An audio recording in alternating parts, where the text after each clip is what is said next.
You're listening to 10With, the chicagoist podcast series.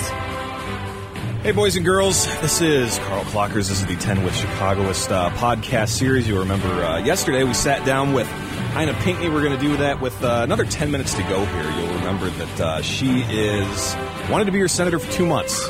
Yeah, just 8 weeks, just hanging out, throwing the bird to Roland Burris and saying, you can't do it, but I run a restaurant, and I've got a couple things I want to take care of, so yeah, I'm going to do it. And she wants to be a write-in candidate. It's all on the up and up. It's not like voting for Mickey Mouse or anything like that.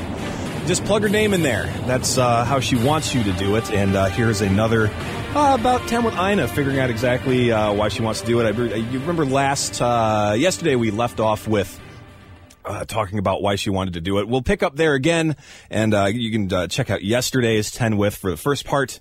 Of course, don't forget to subscribe through iTunes is the best way to grab all of these fine hunks of audio to shove into your ears. Now, more with why someone would want to be your interim senator and not the real senator. I don't know. So I waited until the last hour of the last day to file my declaration of intent to run, because obviously they were watching it. Sure. And then we just went ahead and did this. Well, I was stunned that I got that many write-in votes. I thought I'd get 500 or 600, and it was remarkable. But I did get 3 unannounced inspections on Election Day. Have you had any similar phone calls thus far from any unnamed sources that might be interested in keeping you away in November? No, I haven't received one phone call at all, and I don't know whether I'm under the radar, and this is a stealth candidacy, although we certainly have made a big fuss about it. It was on the 6 o'clock news on Channel 2 with Bill Curtis and Walter Jacobson, and it was leaked in Sneed, and it's got a Facebook page, and we really are very, very serious about this. We want to be part of the education process of what is it all about, the complexity of legislation, the complexity of the bills, what's the context, and what are the ramifications and consequences. I really feel the need to educate myself as well as my constituency. Well, people can also see this as a kind of protest vote as well. You know, if you're not, because right now I think it's basically 50-50 between Kirk and Janulius. Yes. Nobody really likes either one of the candidates. They just kind of like they just dislike one less. So it could be when it comes down to November, I think it's November 2nd. Mm-hmm. Yeah, so, November 2nd, when people show up at the polls and they say, I don't really like either of these guys. But one of them's gonna be senator one way or the other. Correct. But I can just say I don't like this process at all. I can vote for the lesser of two evils on the actual Senate side to get the term. Right, exactly, on the full term. But then for the next 2 months, I don't like either of these guys. I'm going to vote for you. This could very well happen, and I'm actually counting on that. And at the same time, they could do the same thing with Roland Burris. You guys should run in tandem. Well, here's the deal. In order for me to be a legitimate candidate, I had to send to 110 election authorities, which is either the county clerk or the executive director of an election board in every single county in Illinois. So I had to send 110 notarized declarations of intent, and without that, I am not a legitimate candidate. So now an election, a county clerk, let's say in Sangamon County, will then send out notices to every polling place that Ina Pinkney is a legitimate candidate and her vote must be counted. If Roland hasn't done that, then his name doesn't get counted. People write Superman, they write their pet's name. Right, everybody always says Mickey Mouse or something like that. Exactly, and so those never get counted because there's no legitimacy. I am a legitimate write-in candidate throughout the state. And now, how much crossover is there between getting on the ballot to run for mayor and going statewide and doing the Senate? Is there a lot of crossover? I mean, how much civics background did you have in terms of running as an independent the last time you tried this versus this year? Well, I'm much more educated now. What we did then started out really as kind of a hoot, and it turned out to be more than I thought. And what that did was really open my eyes to the possibility that this country, with all its foibles, allows any one of its residents the opportunity to run for office. I am very clear that when someone is spending $20 million of their money and other people's money to run for a seat that only pays $175,000 a year, we are really talking about power brokering here. We are talking about people who are owned by other people. So is it possible still in America for somebody to run without raising a dime and without spending a dime, merely by trying to get the message out as best we can that I am a possibility and that I will do a common sense thing and I will hold that place and represent Illinois for the 8 weeks where there's a vacancy? I think the answer is yes.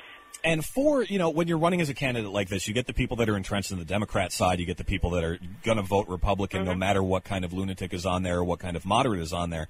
And to run as an independent write-in, you really have to engage the people that aren't going to go out and vote anyways, or like we talked about, the protest vote. I mean, from what I've seen a few stories, I've seen some news, and you've got your newsletter, and we're going to talk about your Facebook group in another second or two. But what other ways are you using to kind of activate the public in terms of getting this into their mind that this is something that they can do outside of the normal two-party system? Yeah, I'll give you an example. We have customers that come in every single Saturday morning, and they're kind of mid to right wing.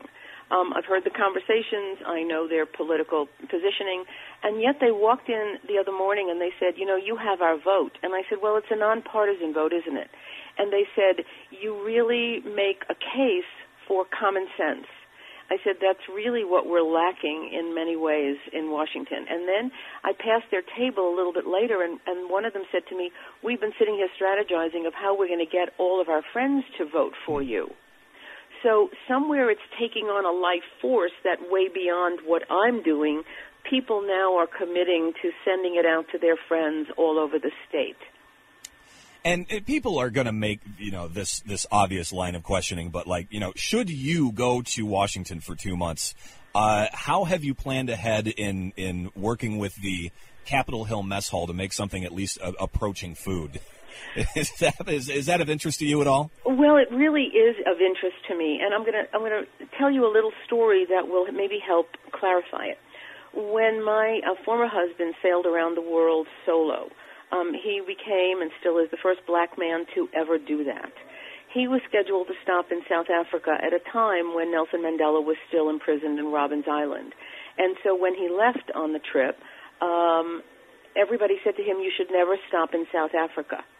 And he said, I'm going to be making a statement by showing up in South Africa, that my presence will make more of a statement than my skipping it. And so I think my presence in the Senate will say something. People will take it to mean what they mean. That I will be discarded and marginalized by some. I will be a question mark for others. I will be a curiosity. The fact that I will be there and how I got there will make the statement that I need to make.